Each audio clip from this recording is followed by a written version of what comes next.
I'm going to give you a quick tour around Prestwich Clough Forest Garden, which is a 12-year-old food forest run by Incredible Edible Prestwich District. Please ignore the email address, the website address, as that's changed.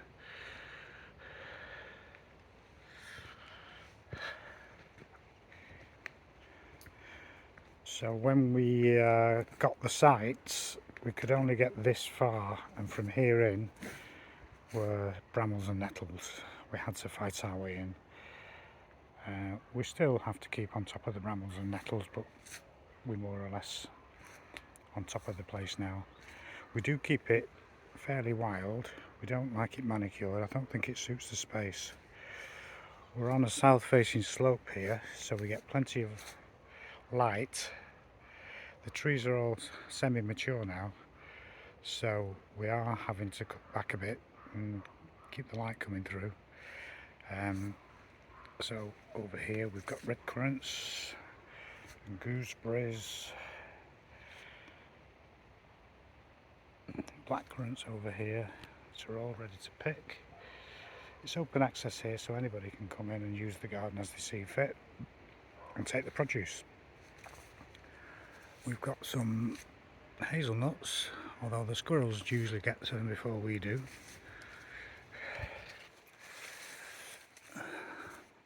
Some meadow sweet coming into flower over there. St John's wort over there. We have a cherry tree, no cherries. The birds usually get them again before we do. We've got plums over here.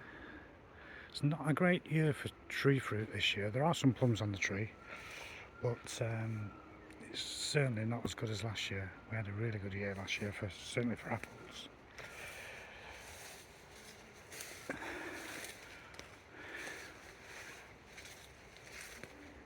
Coming around to the bottom, we've got some sloes.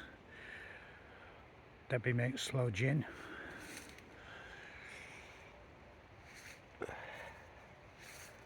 Some purple gooseberries over here. I always find that these are better than the green ones in terms of mildew. We get mildew on the green ones, but we don't seem to get it on the purple ones. Apple tree here. Certainly not much on it this year in comparison to last year, which was an absolute bumpy year. Some raspberries over here, a few raspberries on there to pick. This is our picnic area, but we're staying away from it at the moment because there's a wasp nest in the ground. So they'll be gone soon enough, but for now we'll stay well away from that. I did tread on a wasp nest in this garden a few years ago and got stung about 12 times, mostly on my head, but I didn't come to any major harm. More black currants over here. We'll be picking a few of these today, maybe making some jam. This is the bottom end of the garden on the south side, and it's very boggy down here. There's a stream runs through. We do get some wild garlic growing in here, which we actually introduced. On the other side of this little wooded area are the allotments, and we've had produce given to us, plants given to us from the people on the allotments. Coming through here we've got crab apple here. Again, not much on it. Some raspberries.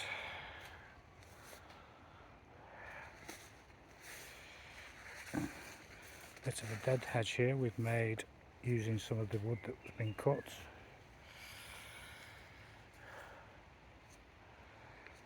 We've got about 15 apple trees in the garden, as they tend to do the best out of all the fruit. This is the other perimeter of the garden where there's a house on the other side, you can just see. Another apple tree down there with nothing on it. This is a damson tree, nothing on that. Oh, one or two, very little compared to last year. Here's Debbie pretending to work, cutting back the brambles. I'm not going to get too near those sharp blades. we're experimenting with a few different things in this area. We've got a tree cabbage there, which is surviving, and if it does survive through next winter, it will grow quite big next year. A bigger one there, which is about 5 feet tall. We've got an elder black lace over here, which was gifted to us last year. I had to cut it down to get it in the car, but it's growing back again. We've had some flowers on it.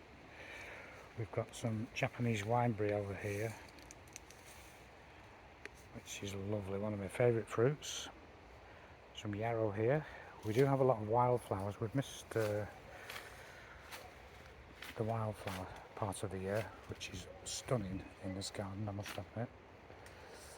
Another dead hedge over here. Do you want to say anything, Deborah? I've just been stung. I love the forest garden. It's so wild and natural, and I love how the bit like you. bees have made their home here, just where we like to picnic. Yes, I've done that bit of the video. So yes, it's a wild garden, semi-wild garden. We don't manicure it at all. We just keep it just about in check. A few apples on this tree here, nothing much. Another dead hedge over here.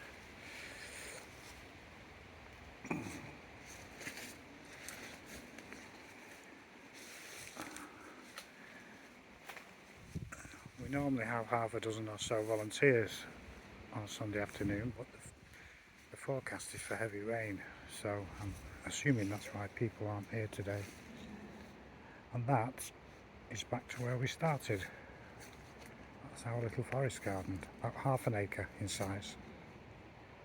Thanks for watching.